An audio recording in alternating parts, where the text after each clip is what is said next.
All right, everybody, welcome in to the Hoops Rehab Show on a Monday night. How you doing, Eric? Doing pretty good. How's everything going over there?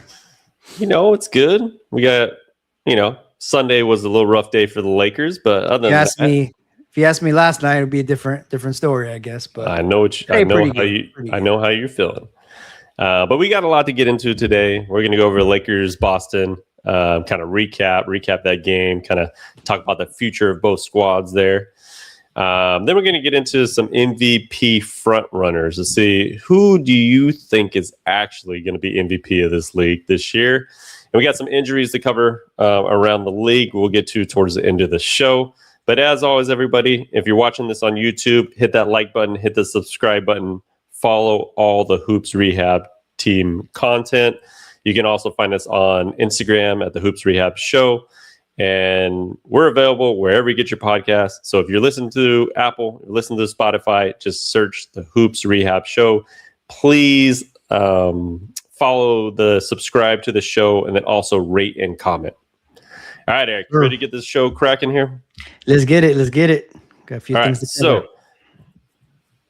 it's always a interesting game when you see Lakers Boston on the schedule, right? You know there's going to be a heated rivalry. Doesn't matter if the teams are garbage, doesn't matter if they're in first place, but it's always going to be a spectacle, right? And then on top of that, you had Pat Riley getting a statue before the game. Of course, he would have chose Boston. I mean, that was like the most obvious team to kind of choose to get a statue in front of them, be in the front of the crowd, be at the home. However, the game did not go according to plan. So Let's first just dive into the Pat Riley stuff, because I thought it was pretty cool that we added another statue. But what were your thoughts on the Pat Riley statue, and then just how the show went on with that? Definitely well deserved. Yes, it was strategic in terms of when to put a statue out there. It is interesting because he's obviously still part of the Miami Heat organization. So you often, I don't know, like, I'd have to think about it, but you often have these statues when someone's probably done with the league, or obviously players, it's different because you retire so young. But that was the first thought. It was like, okay. I mean, he was with Miami, but I mean, obviously there was so many great years in the 80s with Pat Riley, and it was probably, should have happened earlier, but I think it was just a perfect time. Sunday afternoon, obviously the day that they were playing the Celtics, a lot of those Laker vet or old heads and, amazing Laker 80s players were there. So I think it's well deserved. And yeah, too bad. Obviously the team didn't put on a performance, to kind of back it up. But in terms of the ceremony, I thought it was great. Yeah, I mean, it was definitely a coach that they had to get a statue for, right? Like, he was such a big difference for the Lakers after Jerry Buss bought the team. And choosing Pat Riley to actually be the head coach was the amazing part, because it unlocked all the talent that he had, and then became the coach who he is, and became the Hall of Famer because of Dr. Jerry Buss, right? He's also won 4 championships as a coach, 1 as a player, 1 as an executive, right? So he has 6 with the Lakers, which is pretty damn remarkable to just have with one team. So obviously that goes without saying that he should deserve a statue. Now, the Lakers in general, crypto is getting filled with statues. I mean, I know, anywhere you go at this point, I mean, we have to have the most amount of statues in the league, right? Like, I mean, I've obviously haven't been to every stadium, but I'm just trying to think of like you think of Chicago, it's like Jordan, right? Philly, Iverson. There's not too many statues of every player and organization, right? Yeah, I mean, obviously you got to think the 2 teams that have been the most successful are Lakers and Celtics, and then I know Celtics have like 1 billion numbers retired. Yeah, I just don't know what their statue situation is, but they're probably another team that, like, if you start to throw coaches and front office and things like that, then it would be a lot. And then I don't know. I don't know if like the weather has anything to do with it, right? I don't know. Just true. Probably nothing, but just I'm assuming they get destroyed with like bad weather. But who knows? Maybe that's nothing to do with it. But yeah, Lakers have had a lot of runs in their history, and so they've had a lot of great players and coaches, and so Pat Riley. I was actually like thinking like Jerry West has one, right? Yeah, he has one. Okay, yeah. It's the one with the like his like office layup. Yeah. He's out there. Yeah, and Pat Riley, it's crazy. Like just the way things happen, and they let him go. And I get it. Sometimes there's just a time and sometimes things just have to end, right? And then I think he went to New York after that. He would coach the Knicks for a while. Then he won a championship with Miami in 06 as a coach. And so, yeah. But going back to your question, like that crypto is going to be, because we got some more statues probably coming. Would imagine, right? And so it's going to be like Statue City over there. Who do you think will be the next statue, player or coach? Well, I know we talked about it a few days ago.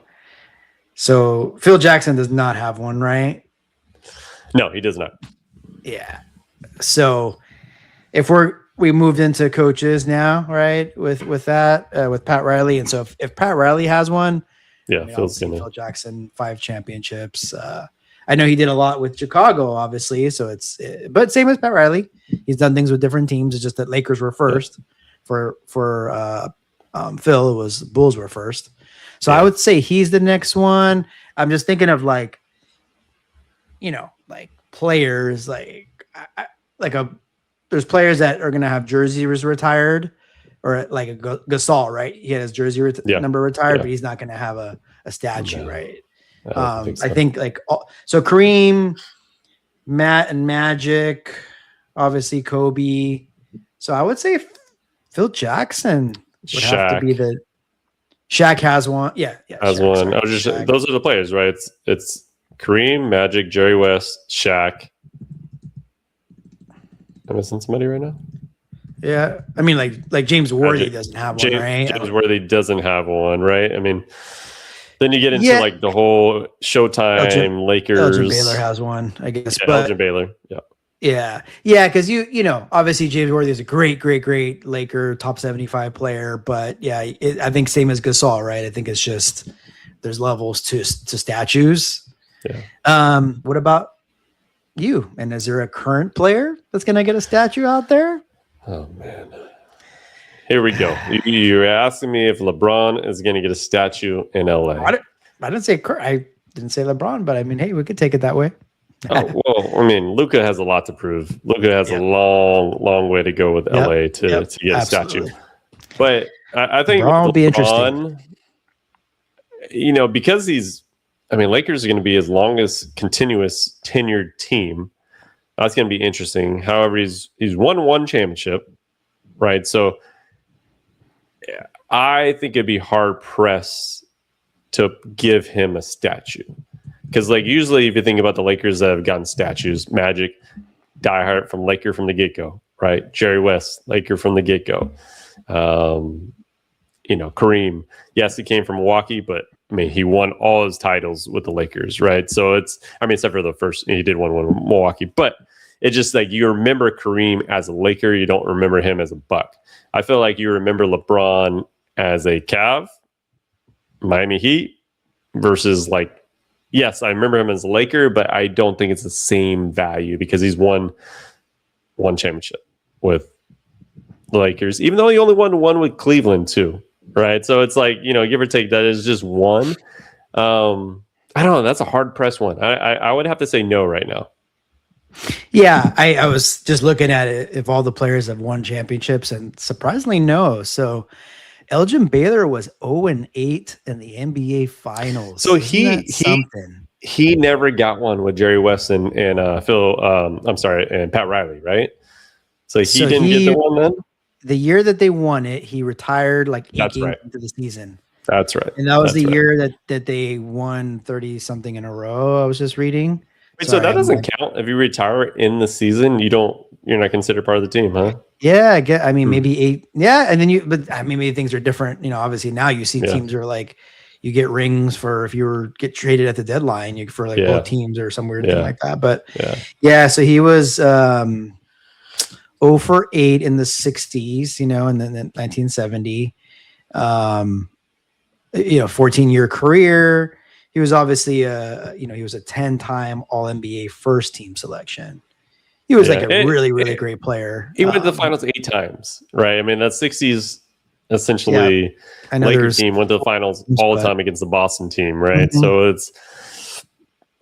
it's hard not to, because he feels like he's an all-time Laker, Like I get that, like why he was put in there, and he's a hell of a scorer, hell of a rebounder at the time too.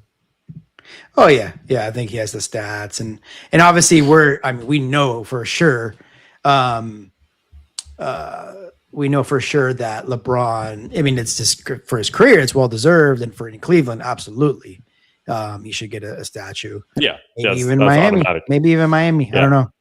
Yeah, I think it's a 2-title thing, and then even they got one in Cleveland, but I mean he put Cleveland again. He's Cleveland born and raised. Yeah, and then. But I will say I could see Lakers, I guess, retiring LeBron's jersey. That will happen. I see that more than anything. And then I feel like, I mean, I know they haven't done it in the league.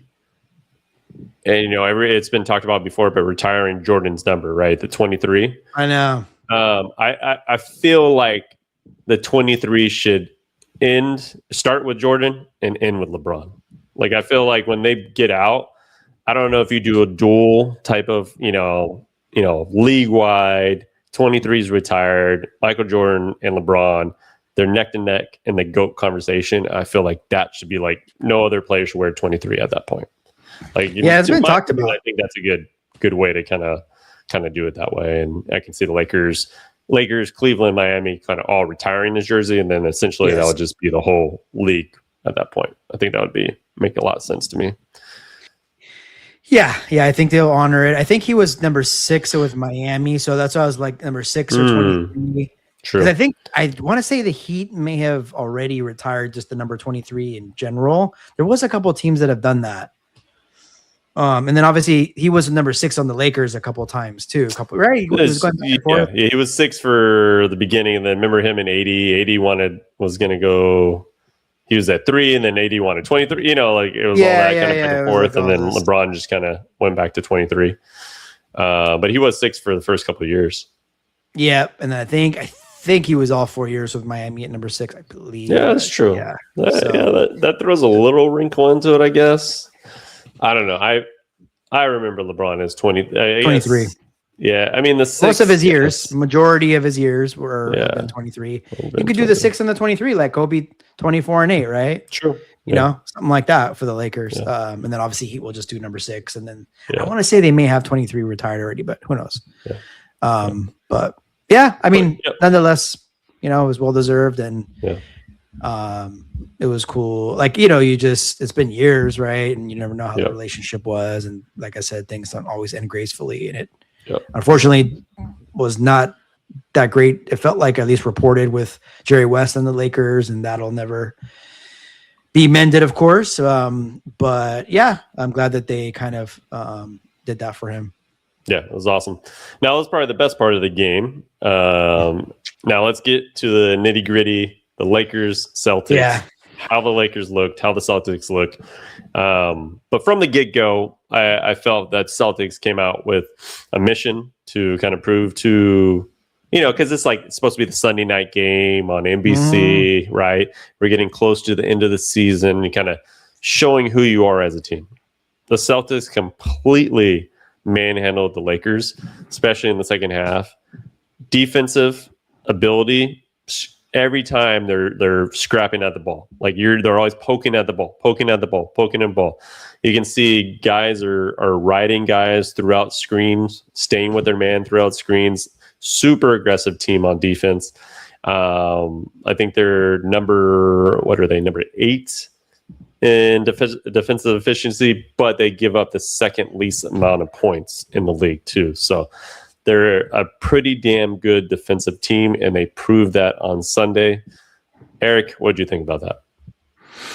Look, so Boston, we know they're a rivalry, or they're a rival. Sorry, Lakers and Boston rivalry, and we've seen them from afar, but they are now 37-19. Obviously, before last night, they were 36-19.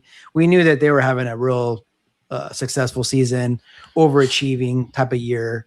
I mean, look, they lost Tatum perhaps for the whole year. They traded Drew Holiday. They traded Porzingis. I think many of us, even though we thought they would probably overachieve a bit and be in the playoffs, but many were kind of thinking like they're just like kind of tanking on the season, if you will.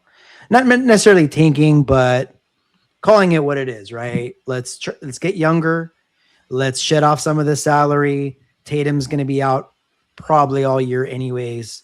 And I think a lot of us thought of it as like, hey, like this is just a total kind of rebound or not rebuild, but obviously just get younger and see what happens the year after. Yeah. But man, they have the same principles as they've had the last handful of years. It's new players, just young blood. Obviously, like Pritchard was 6th man of the year. So to be honest, he's a freaking baller. I had no idea that Peyton Pritchard was as good as he is. Yeah. And so my point is that Boston did all these things, got rid of all these players, had injuries, but are in great position still.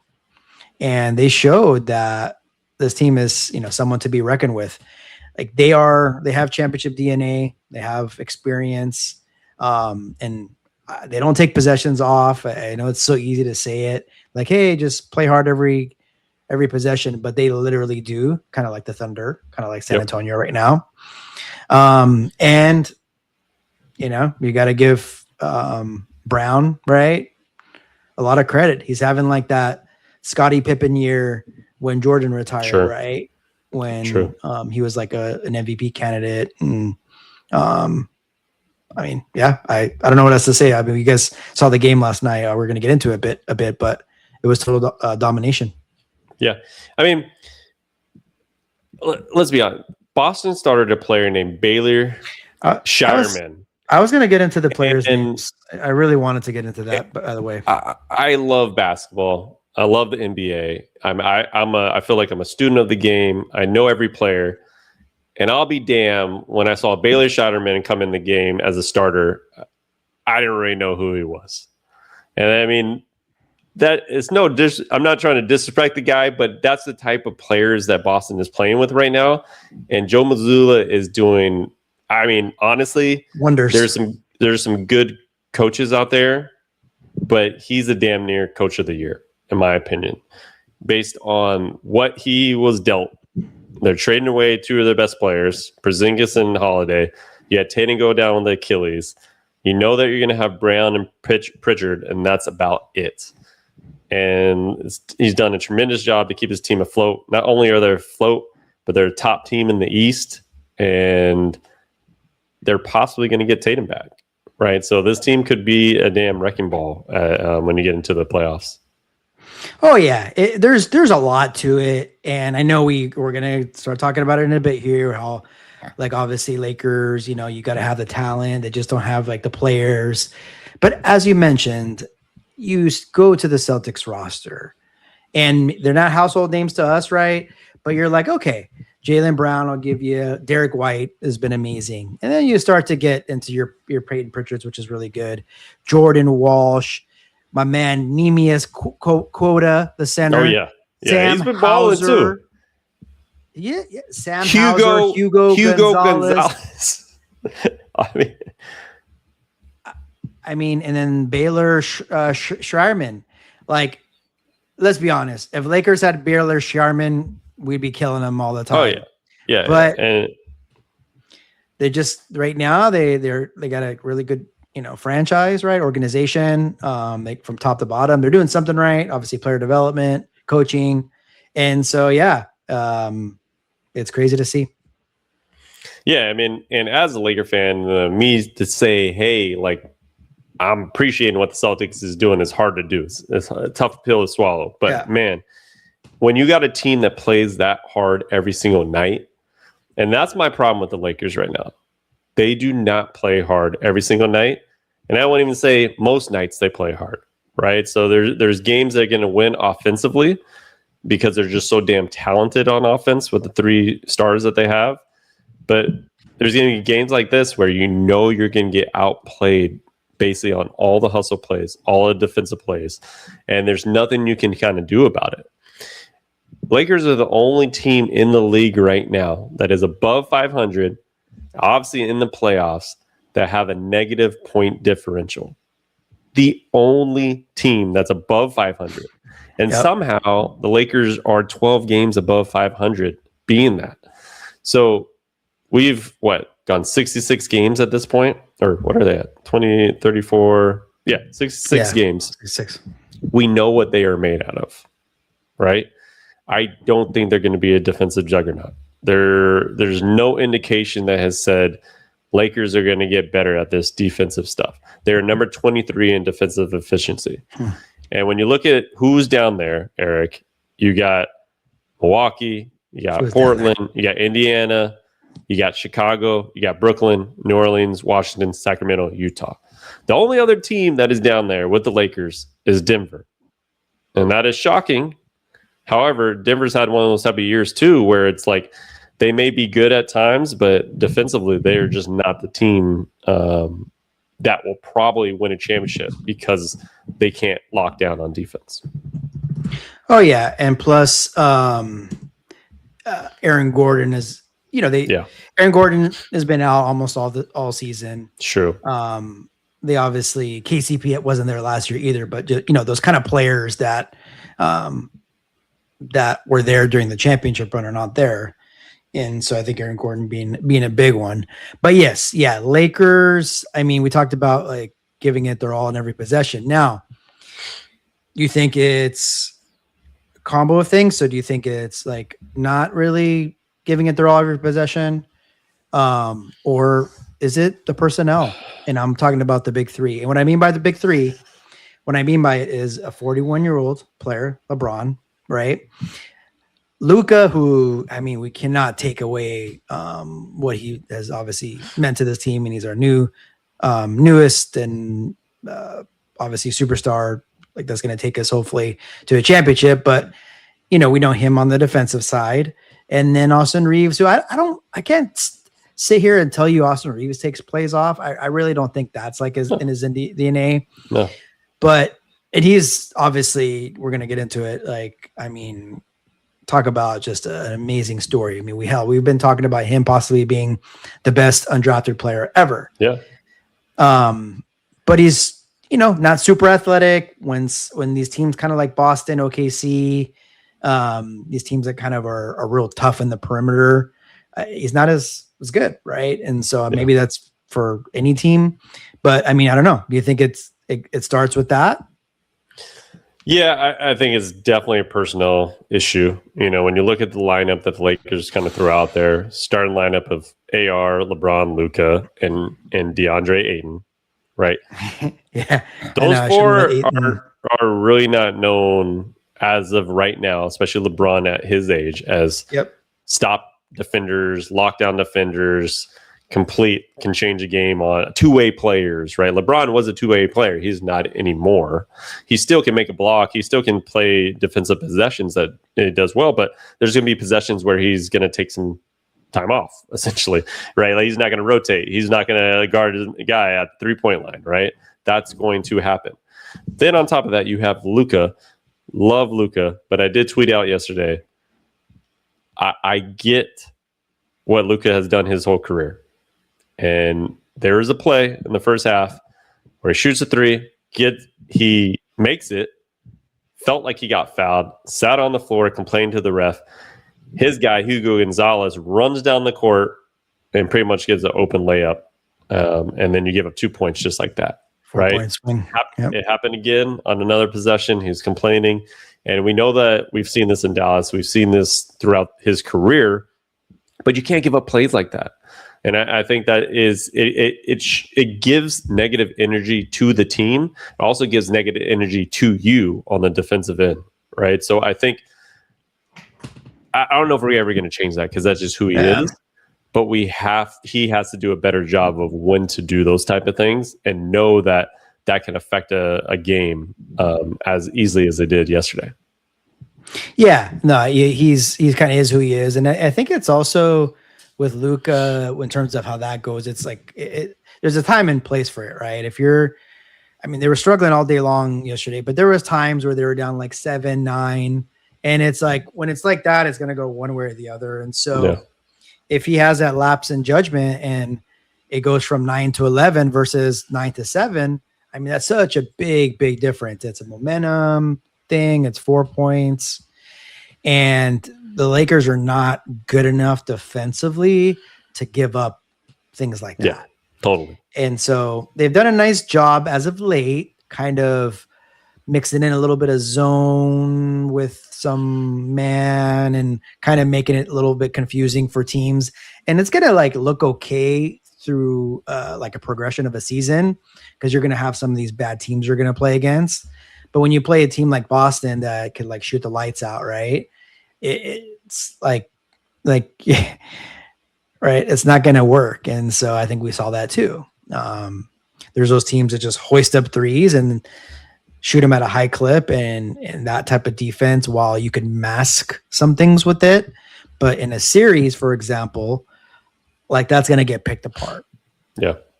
But unfortunately, it's just kind of where we are. It's weird because they literally could get a 3 seed. And normally if you get a 3 seed, you could be pretty competitive. But from what I've seen them against good teams, they've lost 11 straight where they've been like the underdog. So they haven't won a game that they've been the underdog in quite some time. And it's obviously concerning. Yeah, it doesn't bode well for when you go into the playoffs. Like over the next 20 games, 20 games, they're really going to have to make a leap on their defensive ability in order to really have a shot in the playoffs, right? When you look at Denver, yes, they're not that great on defense, but they are the number 1 offensive efficient team in the league, right? So that shows a lot. They're going to score a lot of points. So when you get into a playoff series, if you score a lot of points, that's probably going to bode pretty well for you. However, if you can't do really both, you're not top in the league on offense, but you're terrible on defense, I just don't see that being a big thing. Lakers last year, towards the end of the second half, they started playing better on defense, and they ended up finishing 14th, middle of the pack in defensive efficiency. So I think it would have to be something like that. They would have to go on a run in the next 10, 15 games of just like holding teams to more accountable, holding teams to a lower amount of points, and really showing that they can play defense to actually make a run this year. It just concerned me that we've seen a lot. We've seen this team, and so far, even like the minutes that the big three have played together, they have a pretty porous plus minus ratio there. So I don't know. Is it a personnel thing? I highly think so. Can it be changed? Possibly. I don't see JJ as a defensive guru. I think of him more as an offensive kind of coach, designing plays that way. So I think to make those arrangements, like say a Mazzulla can do with the team that he was given, and they're still a great defensive team, right, as they were last year. So I don't know. I don't see that really changing there. Yeah, like as far as Boston, it was like Udoka that they came along and they kind of really got them playing well defensively, and then now they just continue that. And Lakers, taking it back to last year a bit, so they were playing pretty damn good defensively, and they had a good second half of the year. I don't know if it was just the high of like the Luka trade, and everybody was just like on cloud 9, and I think it was obviously a rude awakening in the playoffs, and it's kind of continued into this year. And I think Lakers, although we can't sit here and say they could have done so many things in the offseason, but with the kind of cards that they had or the hand that they got dealt, I really think Lakers this offseason, they're not going to admit it, but they're like, we just need to ride out this season. We'll kind of see where we end up at. Obviously, hey, if we can go on a magical run, so be it. And it's tough because they kind of struck out in a couple drafts, and that is showing now. It's going to be an interesting summer. I'm going to pose a question to you before we get into kind of what we feel about the East this year. So we'll put LeBron to the side for now. I truly am, as a fan, appreciative of kind of the things he's done. He's still putting out some, great numbers, but I think it's just for what they need, they're probably going to need to go another direction. But my other question will be, so we got Austin Reaves, player option. He's probably going to opt out. We all know that, very well documented. Yep. Luka and Reaves, they say like that's our future. We've already kind of spent some time talking about like the holes that would be created with having those two guys. Obviously, there's a lot of good things too that sometimes we maybe shouldn't skip over, but there is. Should the Lakers consider kind of looking elsewhere with Austin Reaves? And I'm putting LeBron aside for now. I know you're like, wait a second, I was going to say LeBron. Is Austin Reaves and Luka, is that a championship backcourt? Yes, I think they can be. I think if your plan is to let LeBron walk, right? So it frees up cap space. Yep. Yeah, obviously you can't afford to lose Austin Reaves without signing him, right? Like you would set this franchise back pretty bad. So I see you sign him for whatever he's going to get paid, essentially, which is that $250 million. I think the max that he can get. Then you add a bunch of 3-and-D players, athletic wings that fit that system that Luka likes to run, where he's going to be in control of the ball. Austin Reaves on the other side being in control of the ball. Then you got a bunch of shooters and athletic wings that can actually defend and guard the rim, defend and guard perimeter players. And I think you surround the rest of the money with those type of players. You have to identify some players that would be perfect for that system. I think it can work that way. Now, what are your thoughts on it, Eric? Because you sound a little questionable. Yeah, I was going to say. So, there's what I think will happen, and there's some thoughts that I have about this. So, with Austin Reaves, obviously, great story. I mean, he's such a hell of a player. And we talk about, player development. There's nothing that's we haven't seen much better than that. But this man is due, I'm going to go to it right now, perhaps a $241 million deal, right? And I know, we're not going to get into the numbers. Was that 241? Yeah. 41. That's what you said, right? I mean, it's not our money, right? It is what it is. It doesn't really matter in the grand scheme of things. I would like somebody for talented and has, obviously gotten so much better like him deserves money like that. But I just feel that now I'm not saying lose him for nothing. I'm not saying trade him for Joe Schmo. But I feel that if Lakers keep those two players, which Luka, they obviously will, and him, they almost have to build the perfect roster to go along with those guys. And you alluded to what they have to do, 3-and-D guys. I just don't know if all those guys fall from trees. And I feel if the Lakers can find something, a combination of things, obviously Giannis would be, I mean, I think you, even with that, right, you'd probably have to kind of, so just say it, Eric. You're saying trade Austin Reaves for Giannis, essentially. I would do that. Not only would I do that, but I think signing him to such a lucrative deal, I think it's going to handcuff them to get some good solid players that they need to get to. And this is to be good, obviously, within the next couple of seasons. So I will give you the benefit of the doubt that we have not really seen it without LeBron. And so maybe that's all we need is to see this without LeBron. But I just hope that the Lakers kind of know what they're doing, signing Reaves to this huge deal, right? Where he's going to have to be undoubtedly the number 2. Yeah. So essentially what you're saying is you want to see Giannis in a purple and gold uniform. Because I don't know who else you're trading Austin Reaves for at this current moment. Yeah. Of course, I can't think of the packages, and maybe there's a few guys that we can get a deal, done. But I'm just thinking about like the ultimate perfect roster, which, hey, they got the word cut out for them. They're going to have to do it without Reaves or not, or with him. Right. Yeah. But I do get that it's like you have him in the building and you don't want to have him go somewhere else. And he's probably going to ball out where he goes. I'll just tell you that right now. I'm not saying he's not gonna, but is he like a huge championship piece? That I'm a little bit worried about. All right, Eric, I'm just going to straight up ask you. Can the Lakers win a championship with Austin Reaves? I think they can, but not as your number 2. Oh, okay. All right. Well, that sums it up, guys. Yep.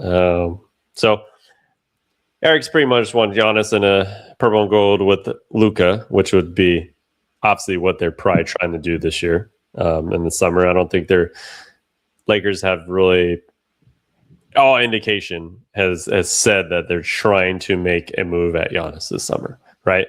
So either that incorporates Austin in it, right, in the deal with some draft picks, or they're able to trade just draft picks and be able to keep Austin and have Giannis, which don't know necessarily how much the money works there.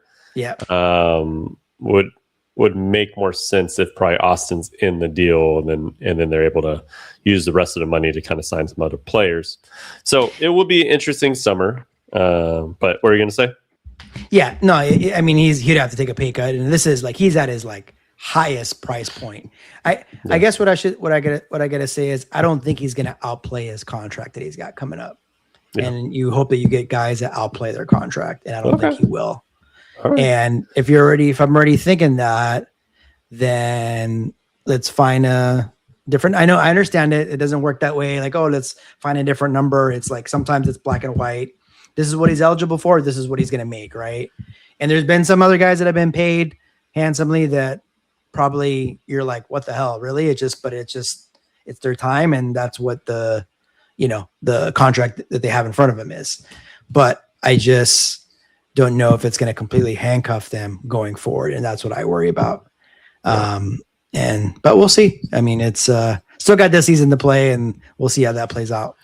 Time will tell, and let's see if Austin can actually salvage this season and at least get the Lakers going in the second half of this season. Yep. I wanted to get into Boston a little bit because I told you yesterday, Eric. I mean, I've watched them throughout the year. I've seen them grow. Starting from a higher seed, moving up to that second seed, and defensively, I watched them yesterday, and I said that is a championship type of team. Like, to me, when I look at the Eastern Conference, I have Boston coming out and going to the finals. Ooh, and that's with or without Tatum. Oh, I thought you were going to say it because you think Philly's coming back, but even without him. Yeah. My thing is, I think Tatum is the icing on the cake for this team. And I can tell by seeing Tatum on that bench last night and kind of he's been with the team, he's been traveling with the team, he's coming back. I know he's not saying it right now, but I highly think he's coming back. But I think they're going to bring him back in a different way. It's not going to be the Tatum that you're used to, just go straight into starting and blah, blah, blah, blah. I think he's going to be able to work his way back into this team coming off the bench, kind of how Pritchard's coming off the bench right now too. I think that is already paving the way for Tatum. That was a recent move that had Payton starting to come off the bench, and I think that was an intelligent, super smart move by Mazzulla because he knows that his team is going to get back Tatum. And so, you're going to have to likely have Payton Pritchard coming off the bench and kind of bringing that spark plug there. And he's doing just that. And he is dominating. But man, I tell you, with or without him, this team plays hard. And when I look at the Eastern Conference, I love Detroit, but they're young and I don't trust them yet. New York, I don't trust Mike Brown. I don't trust the Knicks. Ooh. Like they feel like they falter every playoffs, and then now you have Mike Brown, and I don't think he's going to be able to win a 7-game series to get to the finals, right? He hasn't proven that yet, and like I just don't know if he's going to be able to do that. And then when you look at any other seed, you got Boston, obviously, but then you got Cleveland. I don't trust James Harden in the playoffs. So that's 4 teams right there that you think, all right, those 4 teams are likely going to make it. And to me, Boston is the strongest team out there. And then on top of that, if you get Tatum back, watch out. Yeah, it's hard to watch last night's game and say otherwise for sure. But we'll see. Obviously, I think Tatum has to. We've talked about it. He's got to come back pretty soon because if it's not a lot of games, I could see it maybe going south with him coming back, not because they would be worse with him, but it's just they have a good thing going. And I don't think you're going to not have him come back if he's 100% healthy. If you're not going to have him come back if because you have a good thing going, that I totally get. But that's one thing to look out for. And then I'm kind of looking at the standings, right? So yeah, so like they're pretty solidly, I guess if that's a word. The 2 seed, right? I mean, I guess they could still fall back to the 3. So you figure 2 seed, they're going to probably play like Miami or Orlando first round. You think they're going to win that one? Or you just said to the finals? I would say yes, right? You said Miami or Orlando? So is that Jesus Christ. Who did they play last year, Eric? Orlando? In the first round, it was like that's right. butt whipping. That's right. Come on. Yep. So the way they're set up, they will have to go through New York and Detroit, and you kind of give some reasons as to like why that may not be like super tough, but I think the first round is going to be easy-ish, and then I think New York will be, even though Brown, I totally get it. I think New York I think they've beaten Boston pretty well, like during this regular season. They obviously beat him in the playoffs last year. So I would say if there was one team that's like kind of the kryptonite of Boston, is the Knicks. So I would say that's the one team. But against anybody else, Detroit is good, and I just think they're probably a year away. But wow, wouldn't that be something? I mean, obviously we can even maybe kind of get right into the next topic, but obviously we know the MVP takes place before the regular season. When the regular season ends, but hypothetically, if it didn't, and Boston made it to the finals, does that mean Jaylen Brown should be the MVP of this league? I think he has a pretty damn good chance as of right now to get the MVP. And for the most part, that's because of injuries, to be honest with you, right? Like, I think, yes, SGA is probably still the front runner, but we don't know how long he's going to be out. He's played 49 games right now, and he's been out with an abdominal injury. But, with the 65-game rule, that essentially is likely going to rule out Joker. It's going to rule out Wemby because they can only miss 1 game each in order to make the award. And then when the other person that I'm thinking of that has a chance is more like Cade Cunningham, right? Like, because obviously what he's done with Detroit. But if I were going to give you an order right now, I got Jaylen Brown, SGA, Cade Cunningham. Because what Jaylen Brown has done to Boston, I don't think there's many players that can swap into that position and lead the team like he has to the 2nd seed without Tatum. Like, I just don't see that really happening in this league right now. Say the Lakers just didn't have LeBron the whole year, right? I don't think they're nearly as good as a team without him, right? I mean, you can go to like tons of teams and do this, right? If Cat wasn't there in New York, I don't necessarily know if the Knicks are as good, right? They're probably not going to be the 3rd seed. They're probably going to fall back a little bit. So I think he's doing a tremendous job, and he's going to get a good amount of votes because of that. Yeah, he is gonna. I mean, I think I compared it earlier in the show to not that Tatum's like Michael Jordan, but technically like quote unquote their best player being out. Scottie Pippen had that was it like 94, 95 season? I think I was just looking it up. I thought he was a little bit higher, but he was like 5th in MVP votes, which is obviously the highest he's ever been. Sure. I think I saw that David Robinson, and there was Hakeem and a couple other guys that were there, Shaq. And so it kind of reminds me of that. I feel like kind of going back to the last topic too a little bit, there's also that there's not a lot of pressure, right? So sometimes that's a little easier to kind of get through it, right? When there's no expectations, you kind of could just fly under the radar, and we'll see once that ramps up in the playoffs. And maybe that, I don't know if it hurts Jaylen Brown, it really shouldn't, but yeah, I mean, I have SGA there. We'll see. The things with all these guys missing games, we know that Joker is so close to being ineligible. SGA, as long as he comes back soon here, he'll be fine. But if he tweaks something else, right? And so,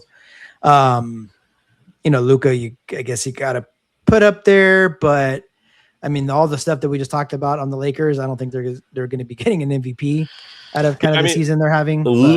Luka has to have a 20-game stretch where his team dominates and they go 17-3. Yeah, we talked about that. Right, that's the only way he gets close to being in consideration. Because I'm not putting him over Cade. I'm not putting him over Jaylen Brown. I'm not putting him over SGA. Yeah. Simple. Yeah. No, I mean, I think Jaylen Brown has the last couple of weeks, especially there's a marquee game against the Lakers nationally televised game. Yeah. You shouldn't win or lose a MVP on one game, but I feel like that's actually kind of really gotten his name out there more, to be honest. True. Last night, you're hearing a lot more chatter about it today than you have all year long, right? And sometimes that's what it takes. And so I'm just kind of looking at the odds, obviously and then Wembanyama, he's can only miss a game, right? You said, or game or two.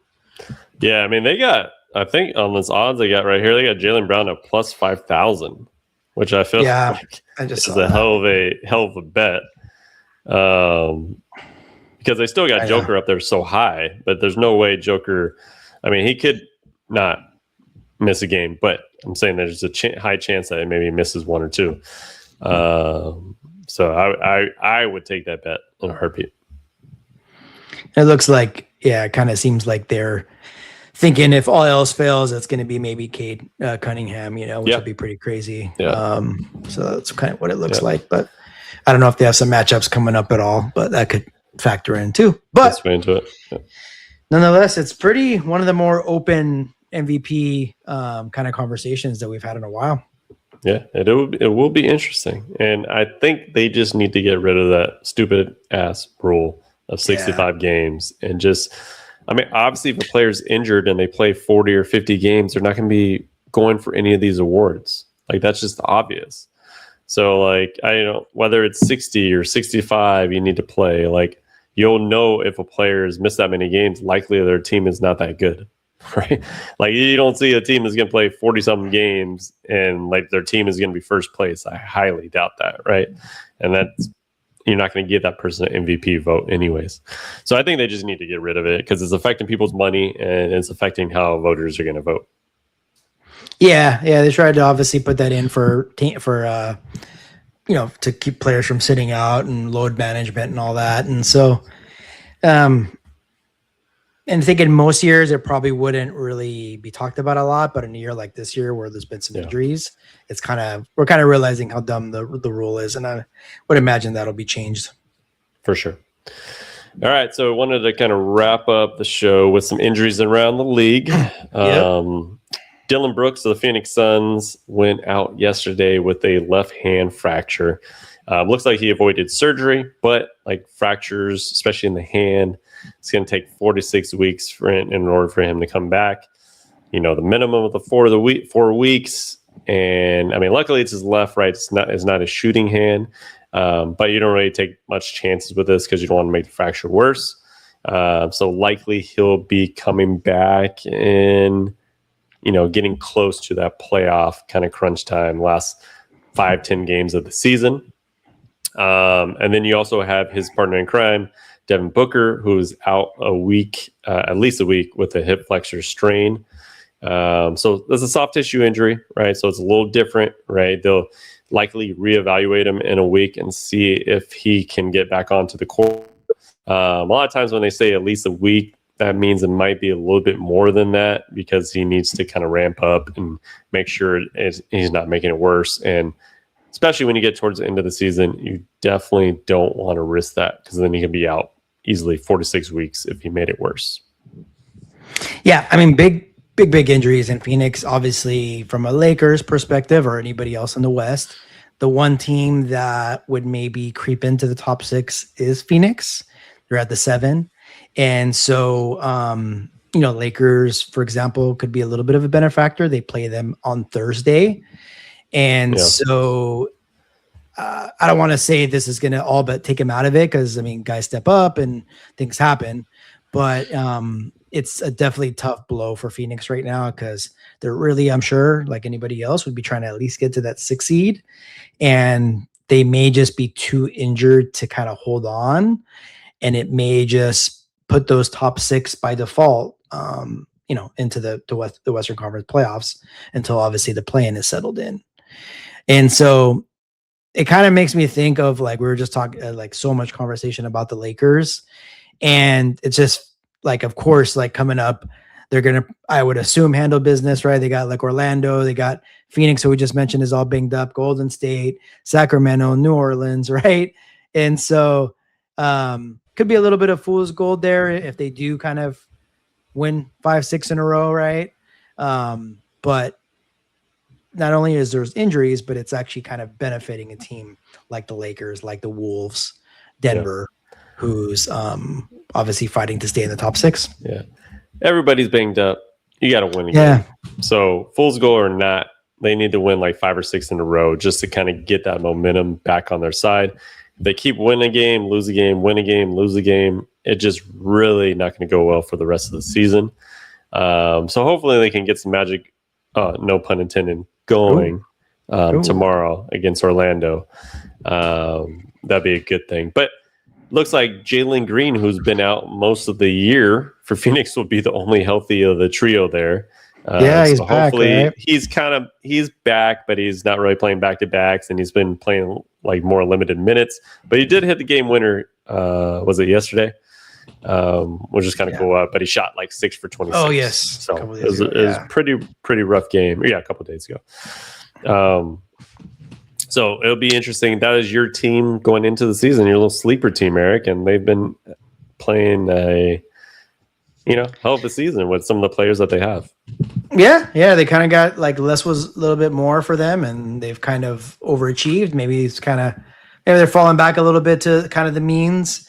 But yeah, hopefully those guys kind of get back quick, and let's hope for the last 25 games for all teams that it's like we get like some health and we get some good basketball, right? I mean, this is the best time of the year. And so we obviously are not expecting like much from the Lakers, but you're probably not going to be able to tell because we're going to go over every game. We're going to be hoping that they get a high seed. When the playoffs come, we're going to be hoping they win every round they play in, right? Yep. And that's why it's fun to cover this, obviously. Yeah. And we got to be realistic, right? So it's, we'll know in the next 15, 20 games if this team can actually turn it on in the playoffs. And as of right now, I would say no. But in 10 games from now, 15 games from now, it could be definitely a different tune. But until the next time we come on this podcast, we'll know a little bit more. Each game will know a little bit more. But until then, the Hoops Rehab team is out, and we will see you guys soon. Peace out, guys. Peace out.